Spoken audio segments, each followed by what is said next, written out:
Hello students, exercise 3.3 question number 5. Find the derivative of the following functions using product rule. Part number 1 है question number 5 का h of x is equal to 2x minus 5 into 5x plus 7. दो functions हैं जिसका आपस में product हो रहा है और हमें इसका डेरिवेटिव लेना है। तो बेटा जब दो फंक्शंस आपस में प्रोडक्ट कर रहे हों तो वहाँ पे प्रोडक्ट रूल यूज़ होता है। प्रोडक्ट रूल ये कहता है d upon d x of f of x into g of x. तो फंक्शन है एफ ऑफ एक्स और दूसरा फंक्शन है जी ऑफ एक्स, इन दोनों का आपस में प्रोडक्ट हो रहा है और इसका डेरिवेटिव लेने का मेथड होगा एफ ऑफ एक्स सेम, यानी पहला फंक्शन जो है वो सेम रहेगा d upon d x of g of x, दूसरे फंक्शन का हम लेंगे डेरिवेटिव। उसके बाद बेटा प्लस आएगा और अब दूसरा फंक्शन जी ऑफ एक्स ये सेम रहेगा और d upon d x of f of x, यानी पहले फंक्शन का डेरिवेटिव लेंगे। तो क्वेश्चन नंबर 5 का पार्ट नंबर 1 सॉल्व करते हैं। H of x is equal to 2x minus 5 into 5x plus 7। यहाँ पे एफ ऑफ एक्स जो है वो है 2x माइनस 5, यानी ये जो पहला फंक्शन है ये हमारा एफ ऑफ एक्स है which is equal to 2x minus 5 और जी ऑफ एक्स इक्वल है 5x प्लस 7 की। दूसरा फंक्शन जी ऑफ एक्स, पहला फंक्शन एफ ऑफ एक्स। अब हम क्या करेंगे, ये जो गिवन क्वेश्चन है इसको डिफ्रेंशिएट करेंगे with respect to x. We get h dash x, बेटा एच ऑफ एक्स का डेरिवेटिव हो जाएगा h dash x is equal to, अब प्रोडक्ट रूल ये कहता है कि एफ ऑफ एक्स सेम रहेगा। तो यहाँ पे एफ ऑफ एक्स है 2x माइनस 5, तो 2x माइनस 5 ये रहा same d upon d x of g of x. तो जी ऑफ एक्स का हम लेंगे derivative which is equal to 5x plus 7 plus, उसके बाद बेटा क्या होता है प्लस के बाद जी ऑफ एक्स सेम रहता है। तो यहाँ पे आप देख सकते हैं कि 5x plus 7 g of x same रहा है d upon d x of f of x which is equal to 2x minus 5। अब h dash x is equal to 2x minus 5, बेटा ये सेम रहेगा 2x माइनस 5, इसका हम लेंगे derivative 5x plus 7 का। तो 5x का डेरिवेटिव होगा 5 और 7 का डेरिवेटिव होगा 0। तो 5x प्लस 7 का डेरिवेटिव होगा 5 प्लस 5x प्लस 7, बेटा ये सेम रहेगा 2x माइनस 5 का डेरिवेटिव होगा 2, क्योंकि डेरिवेटिव जो है वो वेरिएबल का लिया जाता है, कांस्टेंट का डेरिवेटिव 0 होता है। तो यहाँ वेरिएबल x है तो 2x का डेरिवेटिव होगा 2। Now we get h dash x is equal to 2x minus 5 into 5 plus 5x plus 7 into 2 plus plus plus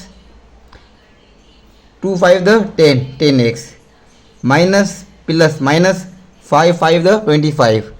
उसके बाद बेटा यहाँ पे प्लस है प्लस प्लस प्लस 5 टू द 10 इंटू एक्स 10x, यहाँ पे प्लस प्लस प्लस 7 टू द 14। बेटा अब देखें 10x प्लस का 10x प्लस का, तो ये हो जाएगा 20x minus 25 plus 14 which is equal to minus 11। तो हमारा फाइनल आंसर है 20x माइनस 11। क्वेश्चन नंबर 5 का पार्ट नंबर 2 सॉल्व करते हैं। h of x is equal to x into radical 3x square plus 4। बड़ा इसको सॉल्व करते हैं। यहाँ पे हमारे पास f of x is equal to x, f of x x है और यहाँ पे g ऑफ x हमारे पास इक्वल है radical 3x square plus 4, radical 3x square plus 4। तो चलिए इसको सॉल्व करते हैं। जब इसको हम differentiate with respect to x करेंगे we get h dash x is equal to, बेटा अब आप देखें f ऑफ x सेम, तो यहाँ पे f ऑफ x x है तो x सेम रहेगा और डी अपॉन डी एक्स यानी डेरिवेटिव लेंगे दूसरे फंक्शन का g ऑफ x का which is equal to radical 3x square plus 4। उसके बाद plus g of x same होगा यानी radical 3x square plus 4 same d upon d x of f of x which is equal to x। तो बेटा यहाँ पे अब देख सकते हैं एक्स एक्स ही रहेगा और इसका हम लेंगे derivative 3x² plus 4 radical 3x² plus 4 का लेंगे डेरिवेटिव। बेटा इस होल के ऊपर रेडिकल है, रेडिकल का मतलब होता है 1/2 पावर 1/2, तो पावर नीचे आएगा तो ये 1/2 नीचे आया। एक सेम रहा, इसका जो पावर है वो नीचे आ गया 1/2 और पावर में से एक माइनस होगा 1/2 माइनस 1 1/2 माइनस 1 तो ये हो जाएगा -1/2 इंटू बेटा अब हम अगेन डेरिवेटिव लेंगे इसका 3x² प्लस 4 का 3x² प्लस 4 का लेंगे हम again derivative plus radical 3x² plus 4 ये सेम रहेगा और x का डेरिवेटिव होगा 1। तो बेटा यहाँ पे देखें एक x इंटू 1 x/2 इसकी जो पावर थी वो थी minus 3x² plus 4 power whole power था -1/2 तो इसको हम ले गए डिनोमिनेटर में तो इसकी पावर हो जाएगी plus x/2 into 3x² plus 4 power 1/2। अब इसकी पावर हो गई है प्लस, यानी ये न्यूमरेटर में इसकी पावर थी माइनस, इसको हम ले गए डिनोमिनेटर में तो इसकी पावर हो गई है प्लस। अब हम लेंगे इसका डेरिवेटिव 3x² प्लस 4 तो कांस्टेंट है, 4 का डेरिवेटिव होगा 0। जस्ट हम इसका डेरिवेटिव लेंगे 3x² का, तो 3x² का डेरिवेटिव होगा 6x। मेरा पावर नीचे आएगा तो 3 टू द 6 और पावर में से एक माइनस होगा तो होगा x, तो 3x² का डेरिवेटिव हो गया 6x। तो ये हो गया x into 6x/2 into 3x² plus 4 power 1/2 plus radical 3x² plus 4 into 1 तो बेटा ये होगा रेडिकल 3x² प्लस 4। बेटा देखें 2 1 द 2 2 3 द 6 और यहाँ पे आप देख सकते हैं 3 सेम रहा x इंटू x स्क्वायर तो ये हो गया x into 3x x into 3x हो गया 3x² अपान 3x² प्लस 4 पावर 1/2 था जिसको हमने रेडिकल की शक्ल में लिख लिया है radical 3x² plus 4 plus radical 3x² plus 4।